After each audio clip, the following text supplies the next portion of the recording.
नमस्कार विद्यार्थी मैत्रिणींनो, मी प्राध्यापक डॉक्टर कविता तातेड, इतिहास विभाग प्रमुख, लोकनायक बापूजी आणि महिला महाविद्यालय यवतमाळ, आपल्या सर्वांचे हार्दिक स्वागत करते. BA प्रथम वर्ष प्रथम सत्र भारताचा इतिहास याविषयी आज आपण चर्चा करणार आहोत.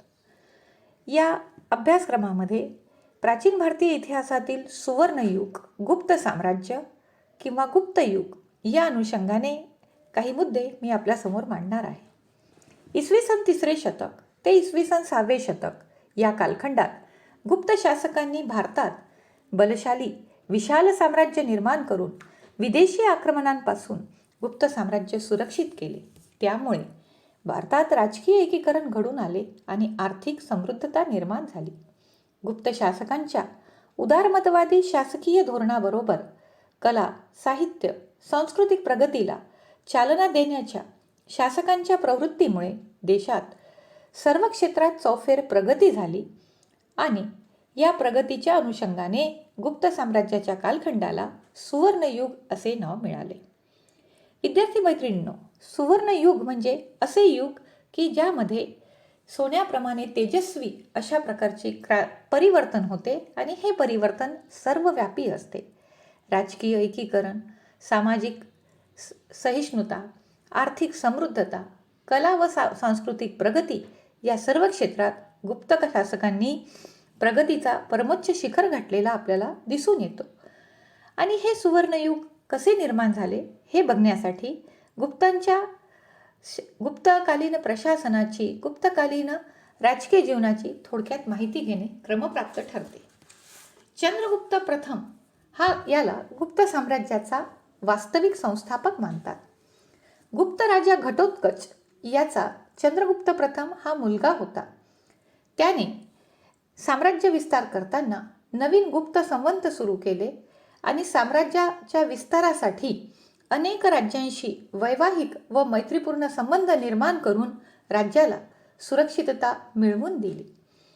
त्याचा उत्तराधिकारी समुद्रगुप्त याचा उल्लेख भारतीय इतिहासात भारताचा प्रभावशाली सम्राट, विजेत्याच्या रूपात नेपोलियनसारखा महान, धार्मिक सहिष्णुतेत अशोक सम्राटासारखा समकक्ष महान साम्राज्य निर्माता, पराक्रमी, यशस्वी, प्रतिभाशाली अशा प्रकारचा उल्लेख मिळतो. बालपणापासून समुद्रगुप्ताला युद्ध व शास्त्राचे शिक्षण देण्यात आले होते. समुद्रगुप्ताचा पराक्रम, युद्धकला व राज्यकारभाराविषयीचे ज्ञान बघता चंद्रगुप्ताने त्याला आपला वारसदार घोषित केले आणि समुद्रगुप्ताने आपल्या कार्यकर्तृत्वाने आपण योग्य शासक असल्याचे सिद्ध केले. विशेषतः समुद्रगुप्ताचे साम्राज्य विस्ताराचे धोरण गुप्त कालखंडाला सुवर्णयुगाकडे नेणारे ठरले. अलाहाबाद येथील प्रशस्तीमधील स्तंभालेखामध्ये त्याच्या युद्ध मोहिमा आणि साम्राज्य विस्ताराचे वर्णन 7व्या श्लोकामध्ये मिळते. ज्यावेळेस समुद्रगुप्त राजा बनला तेव्हा गुप्ताचे राज्य मध्य भारतापर्यंत सीमित होते. विशेषतः मध्य व पश्चिम भारतात शकांची आणि दक्षिण भारतामध्ये वाकाटकांची सत्ता मजबूत होती. असे जरी असले तरी समुद्रगुप्ताने आपल्या साम्राज्यविषयक धोरणाची एक निश्चित आखणी केली आणि आपल्या तलवारीच्या जोरावर संपूर्ण भारतभर गुप्त साम्राज्याच्या सीमा विस्तारल्या. समुद्रगुप्ताने आपल्या पराक्रमाने गुप्त राज्याला साम्राज्याचे स्वरूप दिले. सर्वप्रथम समुद्रगुप्ताने आर्यवर्त आणि उत्तर भारतातील लहान लहान राज्यांचा पराभव केला. पहिल्या उत्तर मोहिमेत त्याने पद्मावती, अहिच्छत्र आणि मथुरा ही 3 राज्ये जिंकली. त्यानंतर त्याने दक्षिण मोहिमेवर आपले लक्ष केंद्रित केले. या दक्षिण मोहिमेत समुद्रगुप्ताने 12 राज्यांचा पराभव केल्याचा उल्लेख सापडतो. त्यामध्ये कोसल, महाकांतार, कोरल, पिष्टपूर, कोट्टर, एरणपल, काची, अवमुक्त, पाल्लक, वेंगी, देवराष्ट्र, कुष्टलपूर यांचा समावेश होतो.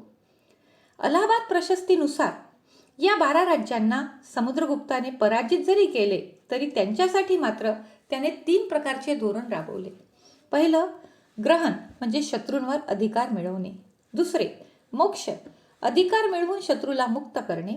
तिसरे, अनुग्रह, जिंकलेल्या राज्याला परत करून शत्रूवर दया करणे व त्यांना मांडलिक बनविणे.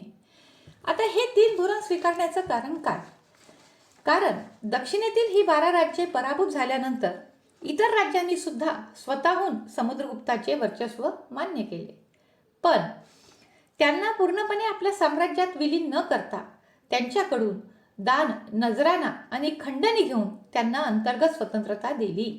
त्यामुळे त्यांना अंतर्गत स्वतंत्रता मिळाल्याने कुठलीही जबाबदारी न घेता समुद्रगुप्ताचे दक्षिणेवर वर्चस्व प्रस्थापित झाले. म्हणजे विद्यार्थी मैत्रिणींनो, बघा, उत्तर भारताचा संपूर्ण प्रांत त्याने जिंकला आणि साम्राज्यात विलीन केला. का? तर उत्तरेत जर अंतर्गत स्वतंत्रता दिली असती तर गुप्तांच्या साम्राज्याला धोका निर्माण झाला असता. पण उत्तरेत अशा प्रकारची स्वतंत्रता न देता दक्षिणेत मात्र त्याने ही स्वतंत्रता दिली. कारण उत्तर भारतात राहून दक्षिणेवर नियंत्रण ठेवणे कठीण आहे किंवा त्या दृष्टीने मोठी शासन यंत्रणा उभारावी लागेल हा विचार त्याचा असल्यामुळे त्याने आपल्या दक्षिणेतल्या धोरणात बदल केला. याशिवाय उत्तर भारतात त्याने पुन्हा दुसरी मोहीम काढली आणि या मोहिमेत त्याने 9 राज्यांचा पराभव केला. त्यामध्ये रुद्रदेव, मातील, नागदत्त, गणपतीनाग, नागसेन, अच्युतनाग, नंदीन, नंदवर्मन आणि बलवर्मन अशा 9 राजांचा उल्लेख आपल्याला सापडतो. ही राज्ये मात्र त्यांना स्वतंत्र न करता ती त्याने आपल्या साम्राज्याला सोडली. या 2 उत्तर मोहिमेमुळे समुद्रगुप्ताचे साम्राज्य उत्तर आणि पश्चिम भारतात स्थिर झाले. याशिवाय समुद्रगुप्ताने पूर्व भारतातील मांडलिक राज्ये सुद्धा आपल्या वर्चस्वाखाली आणली. त्यामध्ये समतट, कामरूप, द्वाक, नेपाळ आणि कर्तारपूर या प्रदेशांचा, या राज्यांचा किंवा या स्थानिक स्थळांचा समावेश असल्याचा उल्लेख आपल्याला सापडतो. ही पूर्व भारतातील मांडलिक राज्ये त्याच्या वर्चस्वाखाली आल्यामुळे पूर्व क्षेत्र ही गुप्तांच्या अधीन झालेली आपल्याला दिसून येते. भारताच्या पश्चिम किनाऱ्यावर विविध जमातीची 9 गणराज्ये असल्याचा उल्लेख अलाहाबाद प्रशस्तीमध्ये मिळतो. समुद्रगुप्ताच्या दिग्विजयाने प्रभावित होऊन या 9 गणराज्यांनी सुद्धा त्याचे मांडलिकत्व पत्करले. त्यामध्ये मालव, अर्जुनायन, योधेय, अभीर, मद्रक, प्रार्जुन, सनकानिक, काक, खारपरिक ही 9 गणराज्ये होती. या प्रकारे समुद्रगुप्ताने पूर्व, पश्चिम, उत्तर आणि दक्षिण भारत आपल्या वर्चस्वाखाली आणला. त्याच्या काळात भारतात शक आणि कुशाण या परकीयांची राज्ये होती. समुद्रगुप्ताच्या साम्राज्य विस्ताराबाबतचे धोरण बघता परकीयांनी समुद्रगुप्ताशी वैवाहिक संबंध जोडून मैत्रीपूर्ण संबंध तयार केले. परकीयांनी समुद्रगुप्ताला कन्यादान करण्याची व आपल्या राज्यात गरुड प्रतिमा असलेली नाणी वापरण्याची परवानगी मागितली असा उल्लेख आपल्याला सापडतो. या सर्व वैशिष्ट्यावरून हे लक्षात येते की समुद्रगुप्ताने आपल्या दिग्विजयी धोरणाने विशाल एकसंघी साम्राज्य प्रस्थापित केले. या दिग्विजयानंतर समुद्रगुप्ताने अश्वमेध यज्ञाचे आयोजन केल्याचा उल्लेखही आपल्याला सापडतो. समुद्रगुप्ताचे साम्राज्य विस्ताराचे धोरण पाहता तो उत्तर व दक्षिण भारतावर आधिपत्य गाजविणारा महान सम्राट असल्याचे दिसून येते आणि त्यामुळे अनेक इतिहासकारांनी त्याला भारतीय नेपोलियन अशीही उपमा दिलेली आहे. साम्राज्य विस्ताराबरोबर सम्राट समुद्रगुप्ताने उत्कृष्ट प्रशासन व्यवस्था निर्माण केली, धार्मिक सहिष्णुता स्वीकारली आणि त्यामुळे देशाची सर्वांगीण प्रगती झाली. विद्यार्थी मैत्रिणींनो, यानंतर आपण चंद्रगुप्त द्वितीय, ज्याचा इतिहासात चंद्रगुप्त विक्रमादित्य असाही उल्लेख सापडतो, या शासकाच्या कामगिरीकडे लक्ष वेधूया. समुद्रगुप्ताने साम्राज्य विस्तारासंबंधी सुरू केलेले दिग्विजयाचे धोरण त्याचा उत्तराधिकारी चंद्रगुप्त द्वितीय याने पूर्णत्वास नेले. गुप्त काळातील तो पराक्रमी, प्रभावशाली शासक असल्याने त्याने या साम्राज्याला विस्तारित करण्याचे पुरेपूर प्रयत्न केले. विशाखा दत्त रचित देवी चंद्रगुप्तम नाटकामध्ये चंद्रगुप्त द्वितीय या शासकाचा उल्लेख आपल्याला मिळतो. इसवी सन 380 ते 414 ही त्याची कारकीर्द असून त्याच्या काळात सर्व क्षेत्रात भरभराट झाल्याने सुवर्णयुगाची पायाभरणी झालेली आपल्याला दिसून येते. या चंद्रगुप्त द्वितीयची सर्वात महत्त्वाची कामगिरी म्हणजे परकीय सत्ता शकांवर विजय मिळविला. चंद्रगुप्ताने गुप्त साम्राज्याला रुद्रसिंह नावाच्या शक राजाचा वाढता धोका लक्षात घेऊन शकांविरुद्ध मोहीम काढली. इसवी सन 409च्या सुमारास चंद्रगुप्ताने रुद्रसिंहाच्या प्रदेशावर आक्रमण केले. या युद्धात दोन्ही सत्तेत संघर्ष होऊन रुद्रसिंह मारला गेला. या युद्धातील विजयामुळे शकांच्या वर्चस्वाखालील मध्य व पश्चिम भारतातील प्रदेश आपल्या आधिपत्याखाली आणला. युद्धात शकांवर विजय प्राप्त केल्यानिमित्त त्याने स्वतःला शकारी म्हणजे शकांचा विनाशक आणि विक्रमादित्य अशी पदवी लावली. त्यानंतर इतिहासात तो चंद्रगुप्त विक्रमादित्य या नावाने प्रसिद्ध झाला. याशिवाय गणराज्यांचा त्याने पराभव केला. त्यामुळे काही ठिकाणी त्याला गणारी असाही उल्लेख त्याच्याबद्दल केलेला आपल्याला दिसून येतो. शकांना पराभव करून चंद्रगुप्ताने कुशाण सत्तेवर विजय मिळवण्याचाही प्रयत्न केला. दिल्लीजवळ मेहरुली लोहस्तंभावर विष्णुध्वज असून त्यावर चंद्र नावाच्या राजाचा लेख कोरीव स्वरूपात आहे. इतिहासकारांच्या मते हे चंद्रगुप्त द्वितीय या राजाचे वर्णन आपल्याला दिसून येते. कुशाणांवर विजय मिळवल्यामुळे पंजाब व सिंध हा प्रदेश गुप्त साम्राज्याच्या वर्चस्वाखाली आलेला आपल्याला दिसून येतो. यानंतर बंगाल प्रांतही त्याने आपल्या वर्चस्वाखाली आणला आणि त्यामुळे पूर्व भाग पूर्णपणे गुप्तांच्या वर्चस्वाखाली आला. वाकाटक आणि नागवंशीय शासकांशी त्याने वैवाहिक संबंध जोडले आणि त्यामुळे त्या राज्यांशी मित्रत्वाचे संबंध निर्माण झाले. एकूण चंद्रगुप्त द्वितीयच्या काळात जवळपास संपूर्ण भारतात आपल्याला गुप्त घराण्याचे वर्चस्व निर्माण झालेले दिसून येते. चंद्रगुप्ताचा या पराक्रमाबरोबरच त्याने सांस्कृतिक क्षेत्रातही प्रगती केली. त्याने आपल्या दरबारात अनेक कलांना आश्रय दिला. विविध कलांमध्ये पारंगत अशा कलावंतांना आपल्या दरबारात मानाचे स्थान दिले. या कलावंतापासूनच त्याचा नवरत्न दरबार नावारूपाला आला. त्याच्या दरबारामध्ये संस्कृत महाकवी कालिदास, वैद्यकशास्त्र धन्वंतरी, फलज्योतिषी शपनक, स्थापत्यतज्ञ घटकर्पूर, शिल्पशास्त्री शंकू, व्याकरणकार वररुची, ज्योतिष पारंगत वराहमिहीर, वेताळ भट्ट आणि अमरसिंह हे नवरत्न होते. समुद्रगुप्ताप्रमाणे पराक्रम गाजवीत चंद्रगुप्त द्वितीय याने जनतेचे हित आणि लोककल्याणाचे उद्दिष्ट बाळगून कार्यक्षम प्रशासन व्यवस्था राबविली.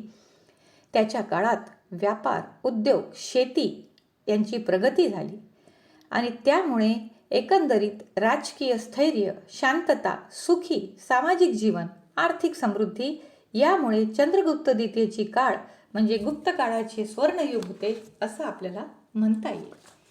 विद्यार्थी मैत्रिणींनो, जेव्हा आपण गुप्त कालखंडाला सुवर्णयुग या नावाने स्पष्ट करू इच्छितो तेव्हा फक्त राजकीय जीवन अभ्यासून चालणार नाही, तर त्या कालखंडामध्ये जी प्रगती झाली त्याचाही अभ्यास करणे गरजेचे आहे. विशेषतः इसवी सन 3ऱ्या शतकापासून भारतामध्ये जी राजकीय, सामाजिक, आर्थिक आणि सांस्कृतिक क्षेत्रामध्ये प्रगती झाली त्या सर्वांचं केंद्रबिंदू हे गुप्त साम्राज्य होते हे आपल्याला लक्षात घ्यावे लागेल. त्या दृष्टीने आपण पहिल्यांदा गुप्त साम्राज्य स्वर्णयुगाकडे कसे वळले याचा मुद्द्यानुसार अभ्यास करूया. त्यातील पहिला मुद्दा आपल्याला म्हणता येईल राजकीय स्थिरता आणि एकीकरणाचे युग. श्रीगुप्त, घटोत्कच, चंद्रगुप्त प्रथम, समुद्रगुप्त, चंद्रगुप्त द्वितीय, कुमारगुप्त आणि स्कंदगुप्त या सर्व गुप्त शासकांनी राजकीय, आर्थिक, धार्मिक, सांस्कृतिक क्षेत्रात मोलाचे योगदान दिले. चंद्रगुप्त प्रथम याने राजकीय स्थिरता निर्माण केली, तर समुद्रगुप्त याने उत्तर भारत तसे दक्षिण भारतातील 12 राज्यांना जिंकले. पूर्व व पश्चिम भारतातील राज्ये व गणराज्ये त्यांनी मांडलिकत्वाखाली आणली. चंद्रगुप्त द्वितीय याने गुप्त साम्राज्यावरील नियंत्रण कायम ठेवून शकांचा बंदोबस्त केला. त्याच्या काळात भारतात आलेल्या चीनी प्रवासी फाह्यांने गुप्तकालीन जीवनाचे वर्णन केलेले आपल्याला दिसते. त्यावरून राजकीय एकीकरण आणि स्थिरता झाल्याचे स्पष्ट होते. दुसरा मुद्दा आपण त्या ठिकाणी स्पष्ट करूया आर्थिक विकासाचे आणि समृद्धतेचे युग. शेती, उद्योगधंदे, व्यापारातून देशाची आर्थिक भरभराट झाली. अंतर्गत व परदेशी व्यापाराला चालना देण्यासाठी व्यापारी क्षेत्रात सर्व सुविधा उपलब्ध करून दिली. गुप्त काळातील शासकांच्या सुवर्ण मुद्रा आर्थिक संपन्नतेची साक्ष देतात. चंद्रगुप्त विक्रमादित्याने जी सुवर्ण मुद्रा काढलेली होती त्याच्या एका बाजूला वीणावादक सरस्वती आणि दुसऱ्या बाजूला सिंहाचं चित्र आहे. हे प्रतीक आहे की त्याच्या काळामध्ये विद्येला आश्रय होता आणि सिंह हे पराक्रमाचे प्रतीक आहे. याचा अर्थ चंद्रगुप्त विक्रमादित्य व गुप्त शासकांच्या काळात भरभराट झालेली आपल्याला लक्षात येते. गुप्त काळात अनेक प्रसिद्ध शहरे वैशाली, तक्षशिला, श्रावस्ती, पाटलीपुत्र, प्रतिष्ठान, मथुरा ही व्यापारिक केंद्रे बनली. गुप्त काळात स्थल व जलमार्गाने परदेशी व्यापाराचा विकास झाला. कृषी क्षेत्रातही शासकांनी सुविधा दिल्याने प्रगती झालेली आपल्याला दिसून येते. विज्ञान व तंत्रज्ञानाच्या प्रगतीचे युग, या दृष्टीने सुद्धा गुप्त काळाचा प्रामुख्याने उल्लेख करावा लागेल. विशेषतः गुप्त काळात ज्योतिषशास्त्र, खगोलशास्त्र, गणित, आयुर्वेद, धातुशास्त्र या क्षेत्रात विद्वानांनी मनन, चिंतन, संशोधन करून मोलाची भर घातली. आर्यभट्ट नावाच्या खगोलशास्त्रज्ञाने सूर्यग्रहण आणि चंद्रग्रहणाची कारणमीमांसा केली. पृथ्वी प्रदक्षिणेचा सिद्धांत मांडला. वराहमिहिर याने नक्षत्रविद्या, वनस्पतीशास्त्र, प्राकृतिक इतिहास व भूगोलाचे वर्णन केले. आर्यभट्ट याने गणित, दशांश पद्धती, शून्याचे महत्त्व आणि भूमितीचे महत्त्व विश्लेषित केले.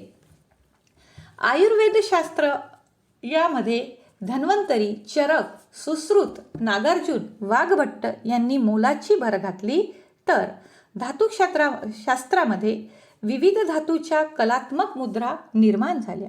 आजही दिल्लीजवळ नेहरुली येथे एक लोहस्तंभ आहे.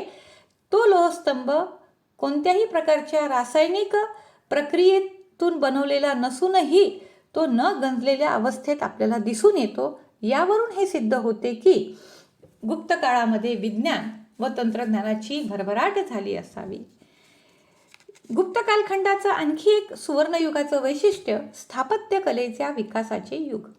प्राचीन भारतीय संस्कृतीचा जेव्हा आपण अभ्यास करतो तेव्हा त्यामध्ये मंदिर, गुफा, विहार, चैत्यगृह, राजवाडे, स्तंभालेख, शिलालेख यांची बहुलता दिसून येते. गुप्त कालखंड ही त्याला अपवाद नसावा. विशेषतः गुप्त काळात निर्माण झालेले एरनचे विष्णू मंदिर, भुमराचे शिव मंदिर, देवगडचे दशावतार मंदिर, तिगवाचे विष्णू मंदिर, अहिच्छत्रचे शिव मंदिर, नागरी शैलीचे प्रतीक गुफा वास्तू, उदयगिरी, बदामी, वेरूळ, अजंठा, ऐहोळचे बौद्ध व जैन आणि हिंदू अशा प्रकारचे कला असलेले एक स्थापत्य या काळात निर्माण झाले. विशेषतः या लेण्यांमध्ये असलेले चैत्य, विहार आणि स्तूप त्या काळातील कलेची साक्ष देतात. गुप्त काळात भारतात प्रमुख लेण्यांचे खोदकाम झाले. गुप्तकालीन स्थापत्य कलेचा हेतू धर्मप्रसार, धर्मशिक्षण, उपासना व कलेची अभिव्यक्ती असल्याचे सिद्ध होते. शिल्पकलेच्या उन्नतीचे युग, भारतात शिल्पकलेला संजीवनी देणारे गुप्त युग असून तत्कालीन मंदिरे, लेण्या, चैत्यगृह आणि मंदिरांमधून ही शिल्पकला सजीव झाल्याचे दिसते. मूर्तिशिल्पाबरोबर बौद्ध आणि हिंदू धर्मातील प्रसंग शिल्पांच्या माध्यमातून रेखाटण्यात आले. मूर्तिकलेमध्ये मानवी प्रतिमेवर विशेष भर असून भव्यता, आध्यात्मिकता आणि कलात्मकता उल्लेखनीय ठरलेली दिसते. देवगड, भिलसा, नागोद, बनारस, सुलतानगंज, सारनाथ, उदयगिरी येथील मूर्तिकला विलोभनीय आहेत. मथुरा, वैशाली, बनारस येथील तृणमय मूर्ती म्हणजे मातीच्या मूर्ती शिल्पकलेची साक्ष देतात. मंदिरांच्या भिंतीवर, प्रतिमेच्या पाठीवर आणि स्तंभांवर ही शिल्पे अलंकृत केलेली दिसतात. अजिंठा लेणी क्रमांक 16, 17, 19 आणि वाघ गुफेतील भित्तिचित्रे बौद्ध कला आणि लौकिक जीवनाचे दर्शन घडवतात. शिल्पकलेचे सर्वोच्च प्रगतीचे दर्शन गुप्त काळात दिसून आलेले सिद्ध होते. सांस्कृतिक प्रगतीचे युग. गुप्त काळात संस्कृत भाषेला राजाश्रय मिळाल्याने कालिदास, वीरसेन, पाणिनी, पतंजली, भास यांनी संस्कृत साहित्याचे निर्माण केले. कालिदासांनी अभिज्ञान शाकुंतलम, मेघदूत, ऋतुसंहार, मालविका अग्निमित्र या साहित्य माध्यमातून सामाजिक जीवन रेखाटले. विशाखा दत्त, शूद्र, अमरसिंह आदी विद्वानांनी न्याय, वैशेषिक, सांख्य, योग, मीमांसा आणि वेदांत ही भारतीय तत्त्वज्ञानाची 6 दर्शने पूर्ण करण्यास हातभार लावला. आसंग, वसुबंधू या बौद्ध तत्त्ववेत्यांनी आणि विष्णू शर्मा, गुणाढ्य, हरिसेन यांनी भारतीय साहित्याची दालने समृद्ध केली. गुप्त काळात कलेतील परिपक्वता आणि अभिव्यक्तीत नैसर्गिकता यांची प्रशंसा सर जॉन मार्शल यांनी केली असून अभिज्ञान शाकुंतलमचे जगातील सर्व भाषांमध्ये भाषांतरे झालेली दिसून येतात. याचा अर्थ असा होतो की गुप्त कालखंडामध्ये सांस्कृतिक प्रगती फार मोठ्या प्रमाणावर झालेली होती. सहिष्णुतेचे व संपन्नतेचे युग. गुप्त शासकांनी आपल्या धर्मसहिष्णू धोरणाने धार्मिक उदारता आणि सामंजस्य निर्माण केले. साम्राज्यातील राजकीय स्थैर्य, आर्थिक संपन्नता, धार्मिक सलोखा व कल्याणकारी शासकांमुळे गुप्तकालीन समाज सुखी, समाधानी, संपन्न, निर्भय व सुसंस्कृत बनला. परस्पर आदरभावामुळे सामाजिक जीवन निरोगी बनले. शक, कुशाण, पहलव यासारखे परकीय शासक भारतीय जीवन प्रवाहात एकरूप झाले. भारताचा निर्यात व्यापार वाढल्याने समृद्धता वाढली. गुप्तकालीन प्रजेने राजाचे अनुकरण करून भारतात सुवर्णयुग निर्माण केलेले आपल्याला दिसून येते. गुप्तकालीन प्रशासनाची वैशिष्ट्ये आपण जेव्हा बघतो तेव्हा असं लक्षात येते की सुवर्णयुग निर्माण होण्यामध्ये प्रशासनाकडे त्यांनी दिलेले लक्ष आणि त्यामध्ये केलेले सुधार हे सुद्धा महत्त्वाचे ठरते. विशाल साम्राज्याची निर्मिती करीत असताना गुप्तांनी उत्कृष्ट प्रशासन निर्माण केले.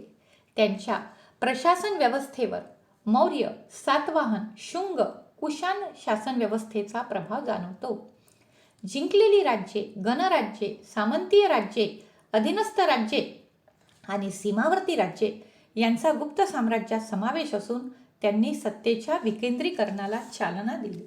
इथे विकेंद्रीकरण या शब्दाला विशेष महत्त्व आहे. गुप्त शासक हे उत्तर भारतात होते आणि त्यांचे संपूर्ण राज्य हे भारतामध्ये पसरलेले होते. जर त्यांनी संपूर्ण सत्ता गुप्त शासकाकडे केंद्रित केली असती तर यदाकदाचित त्यांना एका ठिकाणाहून नियंत्रण करणे कठीण गेले असते.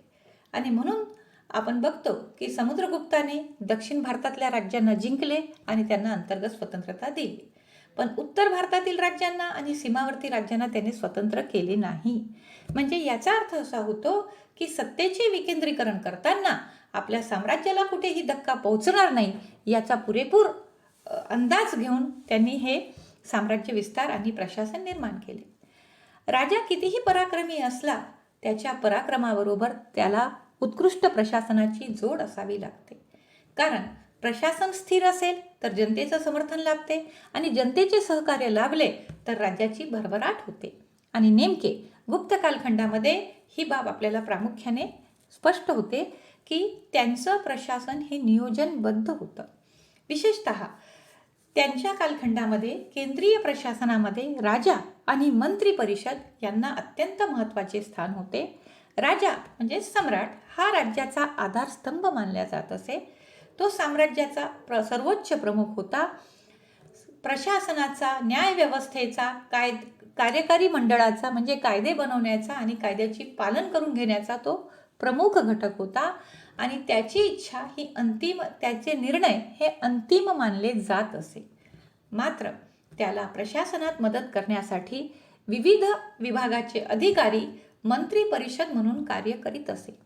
राजा स्वतः आपल्या मंत्र्यांची नेमणूक करीत असे आणि ही नेमणूक करत असताना त्या मंत्र्यांच्या अधिकारामध्ये किंवा त्यांच्या कर्तव्यामध्ये कुठेही कसूर झाली तर त्यांना काढण्याचा किंवा त्यांना पदोन्नती देण्याचा अधिकार हा सर्वस्वी सम्राटावर अवलंबून होता. म्हणजे राजा आणि मंत्री परिषद यांचा जर अधिकाराचा आपण विचार केला तर राजा हा सर्वेसर्वा होता आणि सहसा राजा योग्य व्यक्तीची मंत्री म्हणून नेमणूक करीत असल्यामुळे त्याला प्रशासनामध्ये सर्व प्रकारचे सहकार्य मिळत असावे. प्रशासनाचा दुसरा घटक अधिकरण विभाग असा होता. प्रशासनाला मदत करण्यासाठी विविध विभाग बनवण्यात आले होते. त्याचे प्रमुखही वेगवेगळे होते, मात्र त्यांची नेमणूक ही राजा स्वतःच्या निरीक्षणातून करीत असे. त्यामध्ये युवराज, सहसेनापती, महादंडनायक, महाबलाधिकृत, दंडपाशिक, महासंधी विग्रहिक, विनयस्थिती स्थापक, भांडागाराधिकृत, महाअक्षपाटलिक, प्रतिहार, युक्त पुरुष, सर्वाध्यक्ष, शौल्किक, गोलमिक, ध्रुवाधिकरण, कोट्टपाल या अधिकरण क्षेत्रातील प्रमुख अधिकाऱ्यांचा समावेश होता. यांच्याकडे प्रत्येकाकडे स्वतंत्र कार्यभार देण्यात आलेले होते आणि त्या सर्वांवर नियंत्रण ठेवणारी अंतिम सत्ता ही सम्राटाची होती. सत्तेच्या विकेंद्रीकरणानुसार केंद्राचे प्रांतीय प्रशासनामध्ये विभाजन करण्यात आले. प्रांतांना भुक्ती असे नाव होते.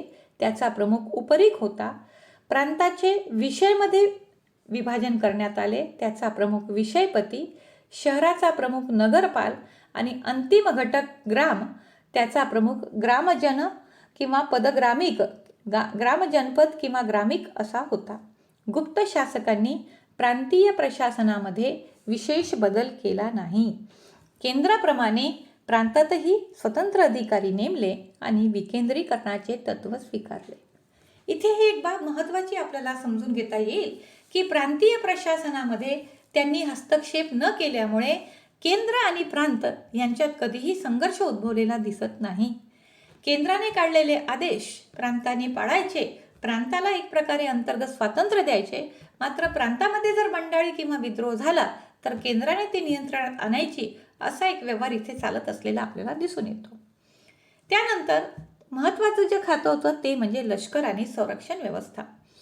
गुप्त काळात महाबलाधिकृत हा सैन्य विभागाचा मुख्य अधिकारी असून त्याच्या लष्कराचे 3 घटक होते: हत्तीदळ, पायदळ आणि घोडदळ. आणि या 3 दळामार्फत गुप्तांनी उत्कृष्ट सैन्य व्यवस्था निर्माण केली. विशाल साम्राज्य निर्माण करण्याचं जे श्रेय गुप्तांना मिळतं ते त्यांच्या लष्कर आणि संरक्षण व्यवस्थेवर होते. नुसती सैन्य रचना त्यांनी केली नाही, सैन्यांना प्रशिक्षण देणे, शस्त्रास्त्रे पुरवणे, रसद पुरवठा करणे याकडे सुद्धा त्यांनी जातीने लक्ष दिले आणि म्हणून गुप्तांच्या काळात उत्कृष्ट सैन्य व्यवस्था तयार झाली. गुप्त प्रशासनाचा नंतरचा महत्त्वाचा घटक आर्थिक धोरण किंवा राजस्व व्यवस्था. भूमिकर राज्याच्या उत्पन्नाचे मुख्य साधन होते. राज्याच्या उत्पन्नाच्या मुख्य साधनामध्ये जमीन महसूल असून त्याला भागकर म्हटल्या जात असे. तो उत्पन्नाच्या 1/6 इतका असून तो वसूल करण्यासाठी ध्रुवाधिकरण विभाग होता. भोगकर, उपरीक कर, शुल्क कर, राजकर इत्यादी करापासूनही राज्याला उत्पन्न मिळत असलेले आपल्याला दिसून येते. गुप्त काळामध्ये न्यायव्यवस्था उत्कृष्ट होती. त्यामध्ये दिवाणी व फौजदारी अपराधासंबंधीचे स्वतंत्र कायदे, सम्राट सर्वोच्च न्यायाधीश होता. ग्रामीण स्तरावर पंचायत न्यायदान करीत असे. राजकीय व धर्मस्थानीय स्तरावर न्यायालय असून त्यांच्या मार्फत न्यायदानाचे कार्य केले जात असे. या सर्व वैशिष्ट्यावरून असं लक्षात येते की गुप्तकालीन प्रशासन व्यवस्था ही राज्याला भरभराटीकडे नेणारी ठरली. या सुवर्णयुगाचा जो पाया होता ती म्हणजे अर्थव्यवस्था. गुप्त काळातील अर्थव्यवस्था कशा प्रकारची होती हे आपल्याला या ठिकाणी पाहणे गरजेचे आहे. गुप्तकालीन आर्थिक जीवनामध्ये सर्वात महत्त्वाचं घटक होतं ते म्हणजे कृषी. आर्थिक जीवन कृषी प्रधान असून शेती उत्पन्नाचे प्रमुख साधन होते. अन्नधान्य, फळ, मसाल्याचे पदार्थ, औषधी वनस्पतीचे उत्पादन शेतीमधून घेतले जात असे. पारंपरिक पद्धतीने शेती केली जात असून जलसिंचन व शासनाकडून मदत मिळत असे. शेतीपूरक पशुपालन या काळात होत असून शेतकरी संपन्न अवस्थेत होता आणि शेती ही स्वावलंबी जीवन जगण्याचे शिक्षण देणारी असल्याचा उल्लेख आपल्याला या ठिकाणी सापडतो. गुप्त काळात जी भरभराट झाली त्या भरभराटीचं मूळ संपन्न कृषी जीवनमध्ये असल्याचं आपल्याला दिसून येतो. वर्तमान काळामध्ये सुद्धा हा संदर्भ इथे आपल्याला समजून घेण्यासारखा आहे की ज्या कालखंडामध्ये शेती समृद्ध होती, शेतकरी सुखी होता, तो देश संपन्न व सुखी असल्याचं चित्र आपल्याला दिसते. उद्योगधंदे व व्यवसाय. गुप्त कालखंड उद्योगधंद्याच्या प्रगतीचा होता. वस्त्र व्यवसाय, रंग व्यवसाय, खनिज उद्योग, धातू उद्योग, हस्तिदंत व्यवसाय, सुवर्ण व्यवसाय, लाकूड उद्योगांची आपल्याला तत्कालीन साहित्यामधून माहिती मिळते व संपन्नता स्पष्ट होते. या काळात हे उद्योगधंदे मोठ्या प्रमाणात स्थिर झाले आणि त्यामुळे व्यापार व वाणिज्याचा विकास झालेला आपल्याला दिसून येतो. वस्तू उत्पादनात वाढ झाल्याने स्थिर जीवनामुळे मोठ्या प्रमाणात व्यापार वाढला. मोठी शहरे व्यापारी केंद्रे बनली. ब्रह्मदेश, चीन, इजिप्त, इराण, रोमन साम्राज्य, अरबस्थानाबरोबर भारताचा व्यापार होत होता. त्यासाठी जहाज उद्योग विकसित करण्यात आला होता. गुप्त काळात निर्यात व्यापाराचे प्रमाण अधिक होते. इथे हा मुद्दा महत्त्वाचा आहे की प्रत्येक देशाच्या अर्थव्यवस्थेमध्ये आयात व्यापार आणि निर्यात व्यापार याचं जेव्हा संतुलन आपण बघतो तेव्हा ज्या देशाचा निर्यात व्यापार अधिक असेल तो देश परकीय मुद्रा, परकीय चलन प्राप्त करू शकतो आणि त्या देशाच्या आर्थिक संपन्नतेत भर पडत असते. विशेषतः रोमन साम्राज्याच्या अनेक मुद्रा आपल्या देशात सापडलेल्या आहेत आणि त्या गुप्त काळाच्या संदर्भातील आहे. यावरून असं लक्षात येते की गुप्त कालखंडामध्ये भारताचा परकीय व्यापार अत्यंत प्रगतावस्थेत असावा आणि त्याचाच फायदा आपल्याला आर्थिक समृद्धतेसाठी झालेला दिसून येतो. या व्यापाराबरोबर वाणिज्यही विकसित झाले, व्यवसाय विकसित झाले आणि त्याच्यामुळे समाज जीवन सुखी संपन्न बनले. या सर्वांमध्ये एक वैशिष्ट्यपूर्ण बाब आपल्याला इथे स्पष्ट करावी लागेल की व्यापार, वाणिज्य, व्यवसाय यांच्या नियमनासाठी, यांच्या विकासासाठी गुप्त कालखंडामध्ये स्वतंत्र आर्थिक संघटना निर्माण झाल्या. त्यामध्ये त्याला व्यावसायिक श्रेणी किंवा निगम असे नाव मिळाले. याचा अर्थ काय? समान व्यवसाय करणारे व्यापारी सामूहिक समूहाच्या उद्योगातून आपले संघटन बनवित असत व त्यांना निगम म्हणत असत आणि अशा व्यावसायिक संघटनांना श्रेणी म्हणत असत. निगम आणि श्रेणी या गुप्तकालीन साहित्यामध्ये या दोन्ही संघटनांचा उल्लेख असून यांचे कार्य काय होते तर व्यापार उद्योगात वाढ करणे, नफा व किंमत ठरवणे, वाद मिटवणे, दानधर्म व जनकल्याणकारी उपक्रम राबवणे हे त्यांचे कार्य होते. गुप्तकालीन आर्थिक भराभराटीसाठी श्रेणींचे योगदान उल्लेखनीय ठरल्याचे आपल्याला दिसून येते. श्रेणी, निगम या ज्या संस्था आहेत या प्राचीन भारतीय आर्थिक जीवनाच्या महत्त्वपूर्ण रक्तवाहिन्या असल्याचा उल्लेखही आपण करू शकतो. प्रत्येक देशाची अर्थव्यवस्था ही काही वैशिष्ट्यपूर्ण घटकांवर अवलंबून असते. प्राचीन भारतीय इतिहासामध्ये आपल्याला शेती आणि पशुपालन हे प्रमुख उद्योग किंवा व्यवसाय असल्याचे दिसून येते. गुप्त काळही त्याला अपवाद नाही, पण गुप्त कालखंडामध्ये व्यापार आणि व्यवसायासाठी असलेले श्रेणी आणि निगम यांनी केलेले कार्य हे गुप्त कालखंडाला सुवर्णयुगाकडे नेणारे ठरले आणि म्हणून गुप्त कालखंडातील जी प्रगती आहे या प्रगतीचा चौफेर उल्लेख आपण सुवर्णयुग या नावाने करीत असतो. प्राचीन भारतीय इतिहासामध्ये अन्य घटकांचा अभ्यास करीत असताना भरभराटीचे युग म्हणून जेव्हा आपण गुप्त युगाचा उल्लेख करतो तेव्हा तो चारही बाजूनी असतो.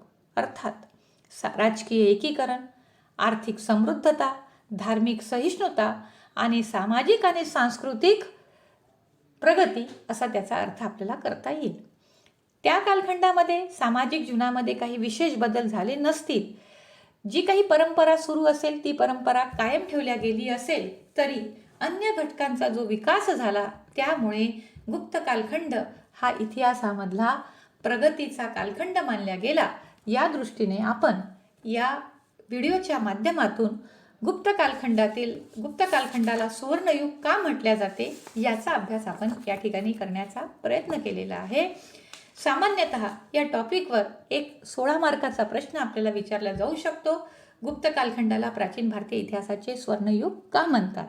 तर कधी कधी लघुत्तरी प्रश्नामध्ये विज्ञान व तंत्रज्ञानाच्या विकासाचे युग म्हणजे गुप्त कालखंडातील विज्ञान व तंत्रज्ञानाची प्रगती स्पष्ट करा असा प्रश्न असू शकतो.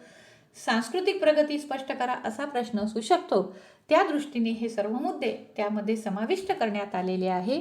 इतिहासाचा विद्यार्थी या नात्याने जेव्हा आपण एखाद्या घटकाचा अभ्यास करतो तेव्हा त्या कालखंडाचा चौफेर अभ्यास आपल्याला अभिप्रेत असतो.